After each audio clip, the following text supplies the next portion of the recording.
इंदिरा गांधी कांग्रेस से क्यों निकाल दी गई थी? अपनी ही पार्टी से इंदिरा को किसने किया था आउट? क्या है इंदिरा गांधी से जुड़ा दिलचस्प किस्सा?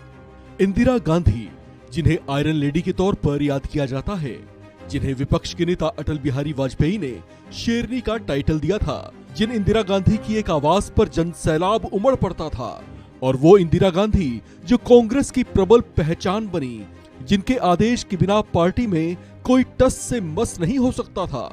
ऐसी दमदार छवि रखने वाली और पार्टी पर ऐसी दमदार पकड़ रखने वाली इंदिरा गांधी से जुड़ा एक किस्सा ऐसा भी है जब उन्हें खुद उन्हीं की पार्टी से बाहर कर दिया गया था। ये किस्सा है साल 1968-69 के दरमियान का, जब इंदिरा गांधी एक युवा लेकिन बेहद चर्चित और लोकप्रिय चेहरे के तौर पर छाई हुई थी। पंडित जवाहरलाल नेहरू का निधन हो चुका था और उनके सामने चुनौती पार्टी की कमान को पूरी तरह से अपने हाथ में और अपने प्रभाव में लेने की थी।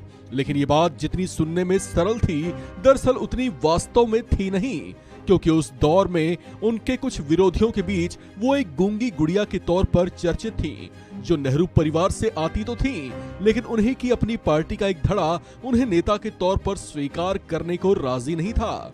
हालांकि 1967 के चुनाव के बाद पार्टी में इंदिरा गांधी की जगह थोड़ी मजबूत हुई, वो प्रधानमंत्री बनाई गईं, लेकिन यहीं से पार्टी के भीतर उनके सामने चुनौतियां भी बढ़ी।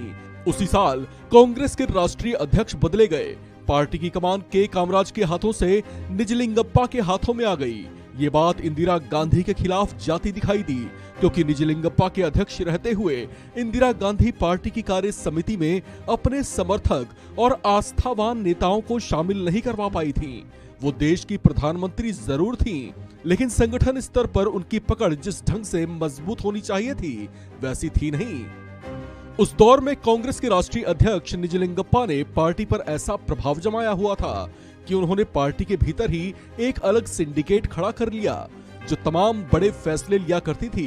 कहा जाता है कि 1968-1969 के दौरान इसी सिंडिकेट का एक धड़ा इंदिरा गांधी को प्रधानमंत्री पद से मुक्त करने की फिराक में था। इस बात के संकेत निजलिंगप्पा की डायरी में भी मिलते हैं, जिसमें उन्होंने लिखा था कि उन्हें नहीं लगता कि इंदिरा गांधी प्रधानमंत्री बनने के योग्य हैं। इंदिरा के खिलाफ माहौल तैयार होने लगा था, लेकिन इस बात से इंदिरा गांधी भी सावधान थीं। वो अपना पद और पार्टी दोनों को बचाए रखना चाहती थीं। ऐसे में इंदिरा गांधी ने जनता के बीच अपनी लोकप्रियता बढ़ाने के लिए कुछ बड़े फैसले लिए।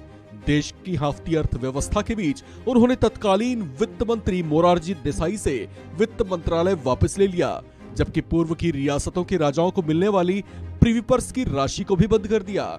इसके अलावा इंदिरा गांधी ने बैंकिंग प्रणाली में जान फूंकने के लिए 14 बैंकों का राष्ट्रीयकरण किया। इससे जनता के बीच उनकी वाहवाही हुई। इसके बाद उन्होंने निजलिंगप्पा पर प्रहार करते हुए राष्ट्रपति पद के उम्मीदवार रहे नीलम संजीव रेड्डी, जिनके पक्ष में निजलिंगप्पा का सिंडिकेट भी था। इंदिरा गांधी ने उनकी जगह वीवी गिरी को अपना खुला समर्थन दे दिया। इस रणनीति में इंदिरा की विजय हुई। वीवी गिरी राष्ट्रपति चुने गए। ये बात कांग्रेस सिंडिकेट के लिए एक झटके जैसे थी। नतीजतन इंदिरा पर अनुशासनहीनता के आरोप लगाए गए। 12 नवंबर 1969 को इंदिरा गांधी को पार्टी से निकाल दिया गया, जिसके बाद इंदिरा गांधी ने एक नई कांग्रेस का गठन किया, जिसे कांग्रेस आर का नाम दिया गया, जबकि कांग्रेस सिंडिकेट के नेतृत्व वाली कांग्रेस को कांग्रेस ओ का नाम मिला।